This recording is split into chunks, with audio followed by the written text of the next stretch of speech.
En la clase de hoy vamos a hablar sobre las revoluciones liberales, revoluciones atlánticas, también llamadas ciclo de revoluciones burguesas. Las distintas definiciones corresponden a perspectivas, posicionamientos ideológicos diferentes. Y lo que vamos a tratar de hacer aquí es analizar sus puntos de encuentro y también sus diferencias de manera comparativa. En principio hay algo que unifica a estos tres ciclos que se van a dar en el caso de Inglaterra, va a tener su momento de definición en el siglo XVII y en el siglo XVIII en los Estados Unidos y luego en Francia. Básicamente implican algún tipo de cambio de estructura en el reparto del poder o en la organización social o en la liberalización del mercado, pero evidentemente tienen su sello particular y también tienen, junto con un marco ideológico que de alguna manera las aproxima, también tienen procesos políticos que están relacionados con las relaciones de fuerza, las tradiciones, las estructuras sociales, mentales, culturales de cada sociedad, que las diferencian. Lo primero que tenemos que tener en cuenta es que el liberalismo, que venía presentándose como una opción teórica, fundamentalmente, va a conseguir instalarse y va a conseguir instalar sus valores, sus categorías a nivel primero europeo y americano y luego a escala universal hasta nuestros días. Nosotros todavía hoy día seguimos pensando el mundo con las categorías y con los conceptos que plantea ese liberalismo, que propone ese liberalismo gestado durante, digamos, el siglo XV, el siglo XVI, y que va a tener su consagración en el terreno histórico concreto de los procesos históricos en los siglos posteriores. Y si queremos analizar los valores que van a caracterizar ese liberalismo, podemos plantear que hay un liberalismo anglosajón que está basado en la idea o en los valores de libertad y propiedad, y un liberalismo mediterráneo o francés que va a estar basado en esta trilogía de libertad, igualdad y fraternidad. Hay un punto que los iguala, que es la libertad, el concepto de libertad, de la libre determinación, de colocar al individuo como eje de un esquema mental, pero también de la organización de las distintas estructuras sociales, en reemplazo del sistema de órdenes o de cuerpos o de estados o de estamentos que era característico de las sociedades anteriores. Es decir, mientras que el orden, o hasta el orden medieval, teníamos una sociedad de cuerpos, una sociedad de grupos en interacción, en el caso del liberalismo lo que vamos a ver es que se va a pensar la sociedad desde la lógica del individuo. La segunda cuestión que tenemos que tener en cuenta es que son sociedades que tienen características diferentes. Una sociedad como la francesa, donde el feudalismo había hecho pie profundamente en buena parte de su territorio. Una sociedad como la inglesa, donde si bien existían en algunos lugares relaciones feudales, no fue la característica propia de toda la etapa medieval. Y una sociedad norteamericana donde estaban excluidos los títulos nobiliarios, por lo menos lo que tiene que ver con la zona más progresista, con el territorio del norte de los Estados Unidos. Estos elementos son importantes para tener en cuenta porque en realidad lo que expresan estas revoluciones, en algunos casos, es el paso, el tránsito de un antiguo régimen a una sociedad moderna. Ahora, claro, como ocurre, sobre todo esto pasa en la sociedad francesa, ahora como ocurre habitualmente, el antiguo régimen no termina de morir y la nueva sociedad no termina de nacer. Tampoco podemos referir a las revoluciones como con una fecha o relacionarlas con una fecha concreta, si bien la fecha de alguna manera expresa a la revolución o a cada una de esas revoluciones, en la práctica esas revoluciones son el emergente de procesos históricos que venían desarrollándose a lo largo del tiempo. Lo primero que debemos analizar aquí es que cuando uno analiza el concepto revolución, la categoría revolución, como bien señala Hannah Arendt, hasta la Revolución Francesa, revolución implicaba una vuelta atrás, un revolver, un retornar a algo precedente, y además estaba identificada exclusivamente con la dimensión de lo político. Por esta razón, ni en el caso de Inglaterra, ni en el caso de los Estados Unidos, las revoluciones burguesas o liberales van a tener una dimensión social. Fundamentalmente, de lo que se va a tratar es de un cambio, una transformación en las estructuras políticas. El caso inglés, que es el primero, lo que nos está marcando es la tensión entre el modelo de los Estuardos, que intentaban reponer, imponer un sistema de carácter absolutista relacionado estrechamente con la religión católica, ¿no? Y lo que es la posición de la Casa de los Tudor y esencialmente de Enrique VIII en adelante, la idea de promover un cambio en lo que tiene que ver con las estructuras políticas, permitiendo la inclusión de los sectores más progresistas, de los sectores burgueses fundamentalmente, dentro del juego político, ¿no? Tratando de equilibrar el poderío que habían ejercido los sectores nobiliarios, la nobleza inglesa, desde la firma de la Carta Magna en el siglo XIII, que les había dado una serie de atribuciones y de privilegios que ahora el poder político intentaba recortar. Entonces tenemos una disputa entre un absolutismo católico, por un lado, y un sistema de monarquía constitucional o parlamentaria sustentada sobre el anglicanismo y en lo que tiene que ver con los componentes sociales que respaldan a cada una de estas opciones. Teníamos de un lado una nobleza católica más tradicional y del otro lado teníamos a sectores burgueses en ascenso y algunos sectores nobiliarios que no componían la alta nobleza, que de alguna manera ponen a cuestionar esos privilegios que tentaba esa nobleza más consolidada. Y efectivamente, digamos, estos procesos de ida y vuelta que recorren lo político y que están asociados a crisis dinásticas y demás, van a encontrar su punto de consolidación a través de la fundamentación teórica que va a ser John Locke, donde lo que se va a plantear es el hecho de cuestionar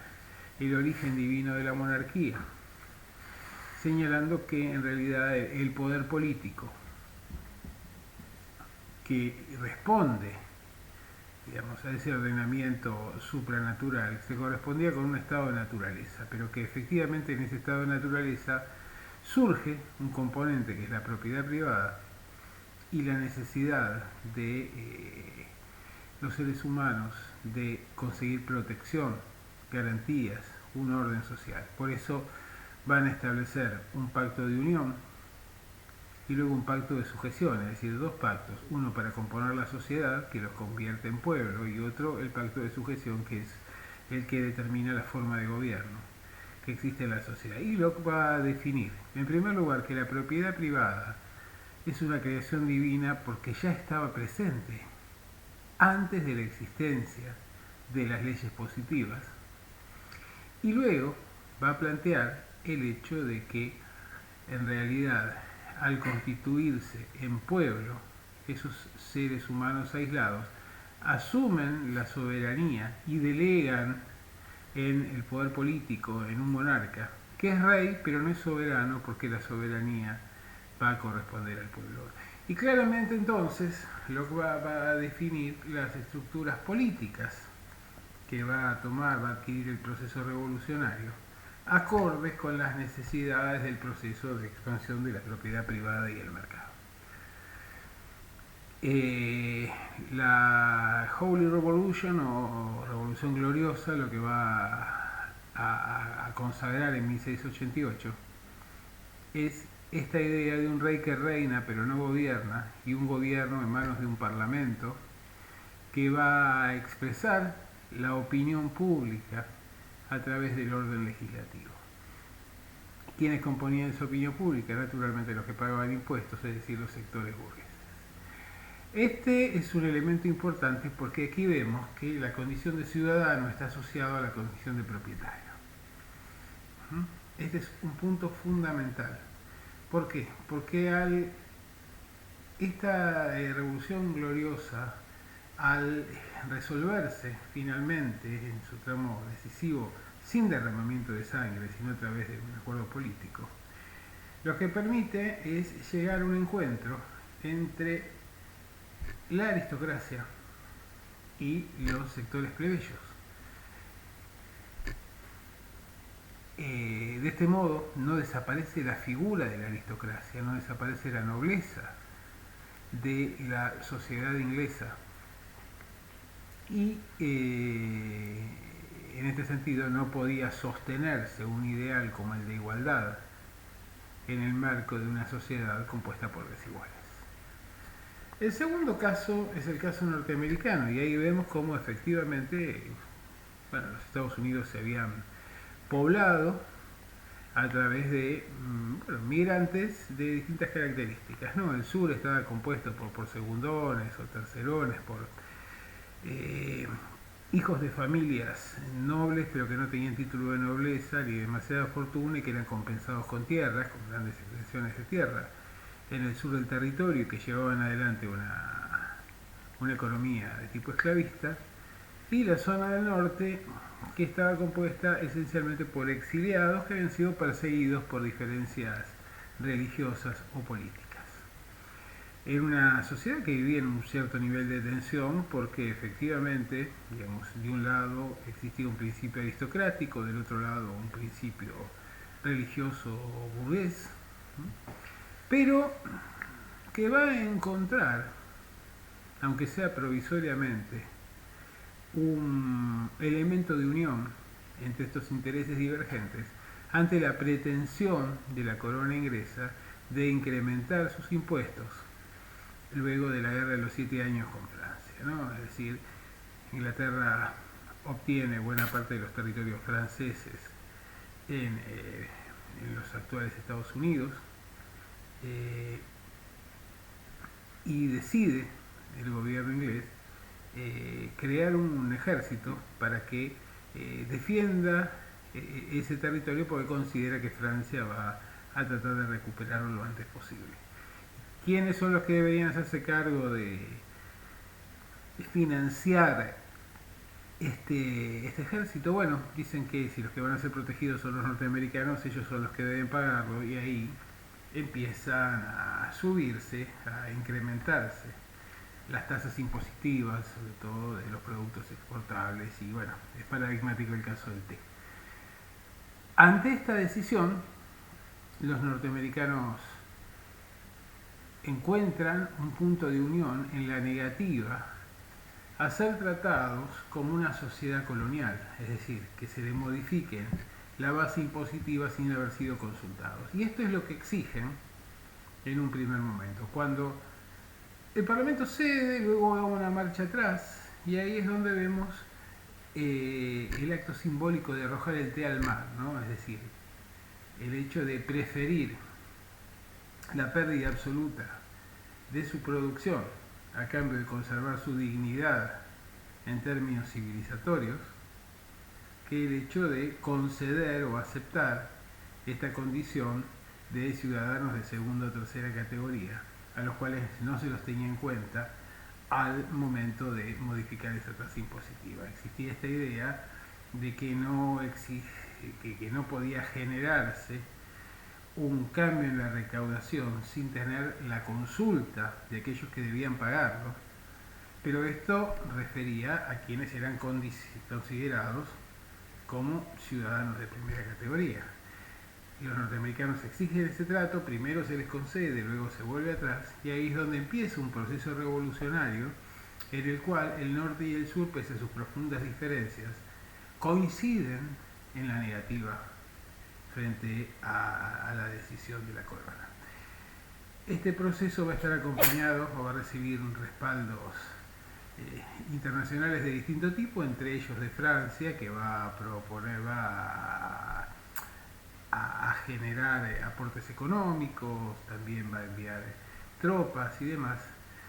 Y finalmente el proceso revolucionario va a terminar con la aceptación de Gran Bretaña, la aceptación tácita de que en realidad, por las riquezas que podían generarse en los Estados Unidos,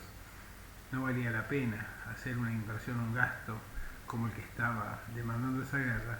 sobre todo cuando existía la posibilidad de explotar grandes economías milenarias, como el caso de la India o de la China, que tenían fabulosas riquezas. La revolución norteamericana en su momento, digamos, si bien tuvo incidencia a nivel internacional, más que nada se va a convertir como una referencia posterior, sobre todo para las revoluciones latinoamericanas en el siglo siguiente. En este caso también vemos que no hay cambio en la estructura social, no hay procesos de transformación social, simplemente lo que hacen los norteamericanos es tratar de volver a un orden impositivo y una relación con Gran Bretaña,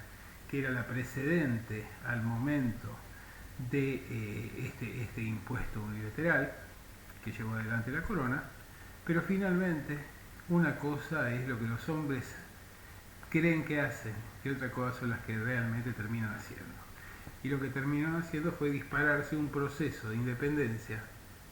de lo que era simplemente un reclamo, una reivindicación en términos de dignidad y también en términos de lo que estaban dispuestos a aceptar en términos de las acciones. El tercer proceso que forma parte de estas revoluciones liberales o burguesas tiene lugar en Francia, y es un proceso que en realidad es mucho más rico, seguramente es mucho más conocido, y sus etapas y su centralidad claramente marcaron un cambio de época a nivel internacional. No es que no hayan sido importantes las otras revoluciones, es que París era la capital cultural de Occidente, básicamente, y los procesos y esta revolución que empieza siendo parisina continúa siendo francesa, luego se extiende al continente y luego va a alcanzar una dimensión universal. Esa revolución evidentemente alcanzó una repercusión a escala internacional mucho mayor que las anteriores. ¿Qué es lo que ocurría en Francia? Bueno, en Francia existía un sistema de órdenes, teníamos por un lado el primer estado, que era la iglesia, el segundo estado, que era la nobleza, el tercer estado, que estaba compuesto por comerciantes, burgueses y artesanos, mientras que los dos primeros estados tenían privilegios, no pagaban impuestos, tenían privilegios de distinto tipo en términos sociales, en una sociedad donde los elementos feudales habían sido muy profundos a lo largo de la mayor parte de la Edad Media, y luego, pese a que hubo un proceso de unificación monárquica, de todas maneras todavía la nobleza adquiría un papel muy protagónico, tanto la nobleza religiosa como la nobleza civil. Después de una detención en la expansión permanente del Imperio francés, luego de la derrota vergonzante frente a Inglaterra, luego del envío de tropas y dinero para respaldar la Revolución Norteamericana, el Estado francés estaba en bancarrota. Necesita incrementar los impuestos, no lo puede hacer de manera unilateral, en un caso similar a lo que pasaba en Estados Unidos. Por esa razón debe convocar a los estados generales, es decir, una convocatoria en la cual cada uno de estos tres estados enviaba representantes y luego cada uno emitía un voto respecto de una serie de preguntas, de propuestas que hacía la monarquía.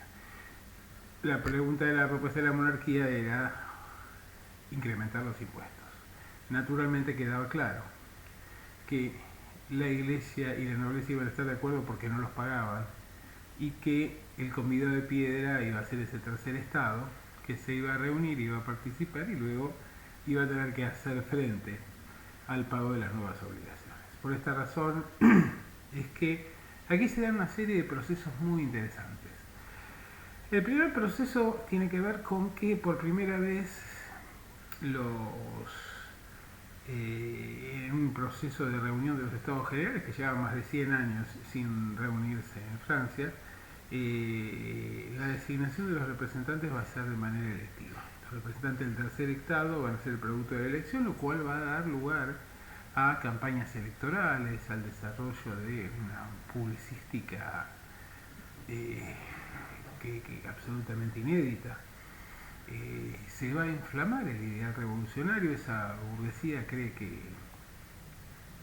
necesita el respaldo de los sectores populares como para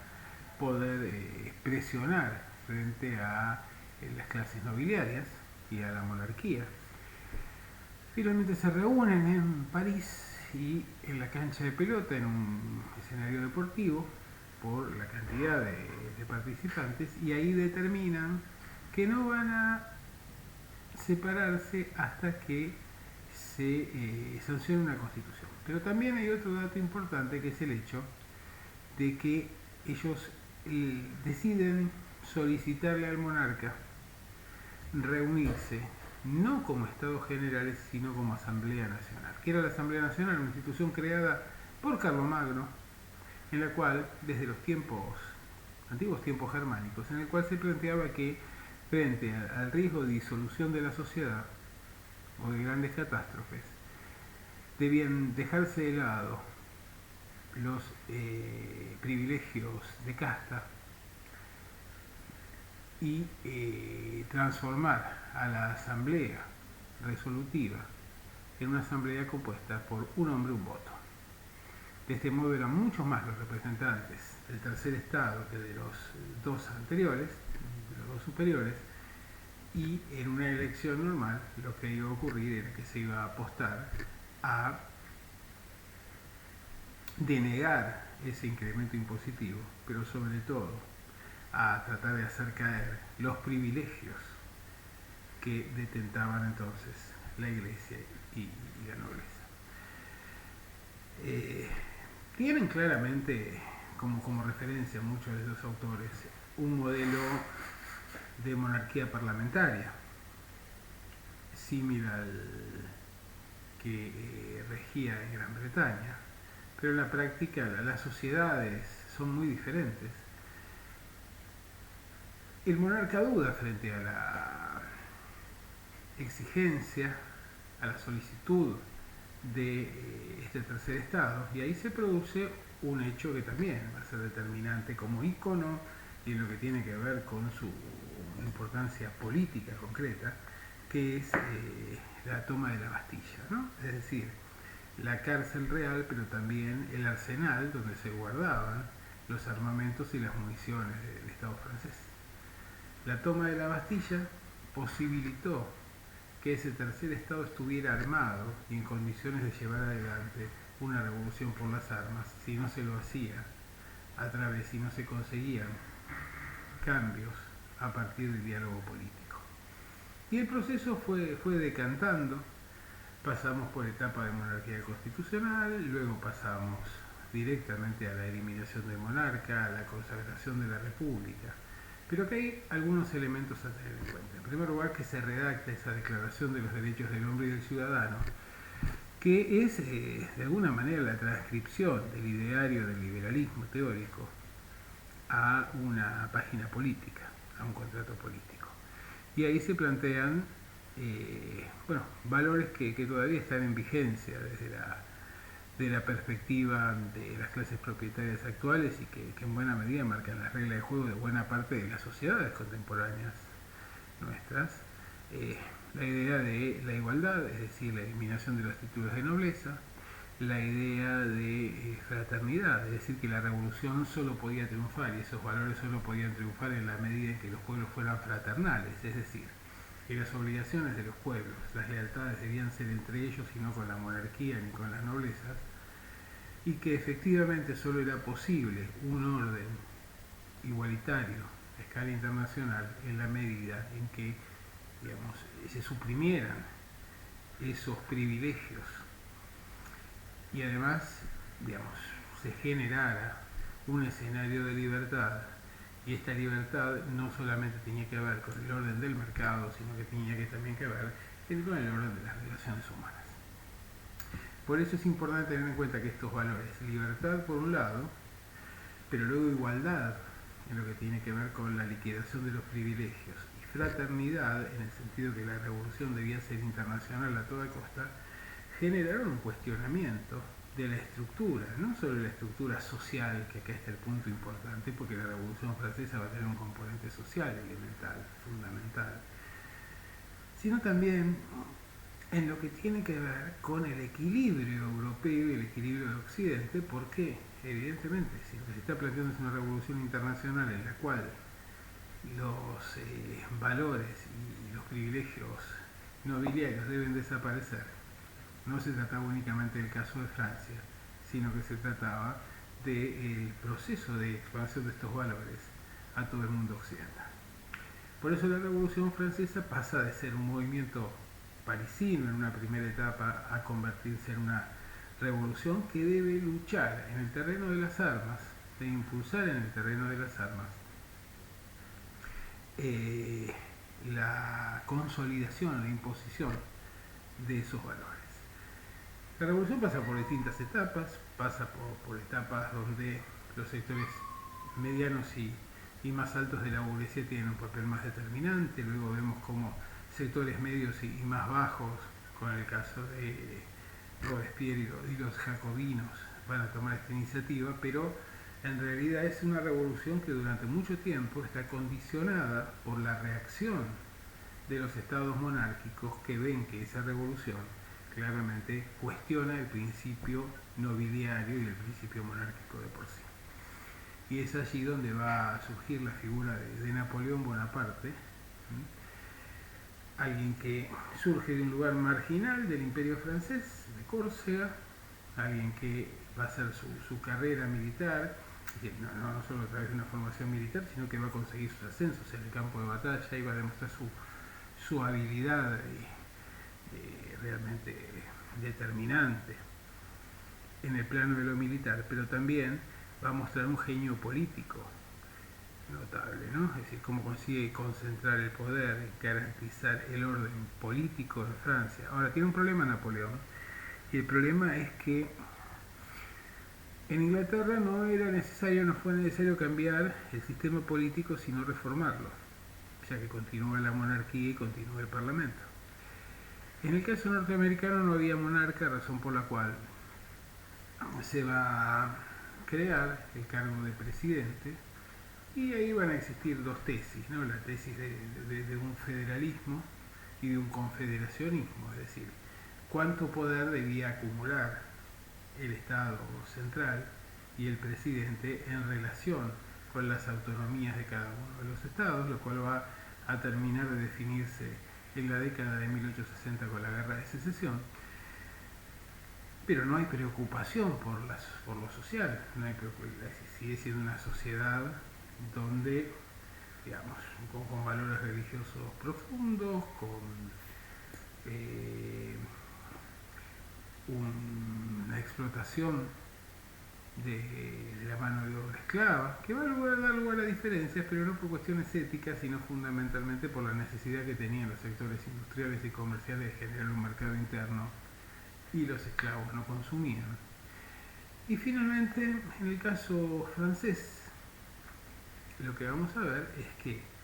por un lado, la revolución, en su necesidad de generar alianzas, va a ir creando pequeñas y medianas propiedades que van a ser asignadas a los sectores populares. Se crearon alrededor de 500.000 de pequeños y medianos propietarios rurales que van a constituir una sólida base de respaldo del proceso revolucionario. Ahora, Napoleón, cuando lleva adelante su proceso de expansión y debe imaginar las categorías políticas a partir de las cuales articular los territorios y el gobierno de Francia, sigue pensando con las categorías monárquicas. Es decir, la revolución profunda genera un profundo cambio, y la Declaración del Derecho del Hombre y del Ciudadano lo marca, y también un cambio en las estructuras sociales, un cambio en la participación, que ya venía dándose, pero ahora se profundiza, de los sectores burgueses. Pero en realidad lo que tiene que ver con el orden político también implica un retroceso, ¿no? La llegada de Napoleón al imperio, por un lado, su designación como monarcas o príncipes de sus hermanos y allegados para gobernar los territorios, el hecho de definir las autoridades de los territorios conquistados a partir de vínculos afectivos o vínculos familiares, está marcando que todavía, digamos, hay una contradicción entre los valores que se impulsan y las estructuras políticas sobre las cuales se intenta llevar adelante este proceso. Este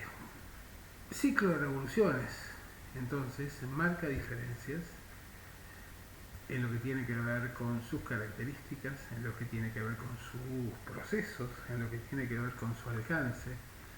y en lo que tiene que ver con el grado de revolucionarias que tienen cada una de ellas. En general vemos que en el caso inglés y norteamericano se limitan, sobre todo en la etapa del proceso revolucionario en sí, a cambios o modificaciones en la estructura política, y en el caso francés lo que vamos a ver es que la revolución lo que va a implicar es un profundo cambio en las estructuras sociales, en las estructuras económicas, por ejemplo con la expropiación de los latifundios tanto religiosos como civiles, la generación, la creación de una nueva nobleza con Napoleón, el tema de la creación de estos sectores de pequeños y medianos propietarios rurales, la liberalización de las estructuras económicas. Es decir, vamos a ver que hay evidentemente diferencias en los procesos. Los valores, las categorías que se utilizan y que en realidad se impulsan a través de los procesos pueden ser similares, aunque, como hemos señalado, en un caso se trata de libertad y propiedad y en el otro de libertad, igualdad y fraternidad, pero también las contradicciones del proceso son muy marcadas, porque, por ejemplo, el alcance que la burguesía francesa pretende dar a la revolución implica que, si bien aspira a impulsarla por todo el mundo europeo, no tiene un trato similar respecto de los territorios coloniales. Y es por esta razón que se generan reacciones en muchos lugares, y hasta en Haití se termina generando una revolución contra las autoridades de la Revolución Francesa para tratar de imponer la primera república negra, sostenida sobre los valores de la Declaración de los Derechos del Hombre y del Ciudadano. Estas revoluciones van a marcar claramente el proceso o los procesos revolucionarios en América Latina en el siglo siguiente, sobre todo, como decíamos, el caso de la Revolución Francesa. Y si bien existe, digamos, una definición de contrato social que es previa a la de Rousseau, que es bueno, es decir, hubieron muchas versiones y muchas propuestas de contrato social. La de Locke claramente es anterior a la de Rousseau, incluso en algunos aspectos puede ser más avanzada en términos de la consideración de individuos frente a un Rousseau que nos hablaba de padres de familia y demás. En la práctica implican una nueva redefinición de las relaciones de poder, un empoderamiento del pueblo como sujeto de soberanía y esencialmente una serie de valores, de reglas de juego y de la instalación de una sociedad del contrato, porque en realidad la burguesía imaginaba el mundo tal como imaginaba las relaciones económicas. Es por esta razón que la idea de contrato va a ser la que va a prevalecer hasta el presente. Bueno, terminamos aquí con esta clase. Los invito a que en la dirección de mail que se les ha indicado a través de la cátedra formulen sus preguntas y la semana próxima entonces en un video más breve vamos a responder concretamente a sus inquietudes. Buenas tardes.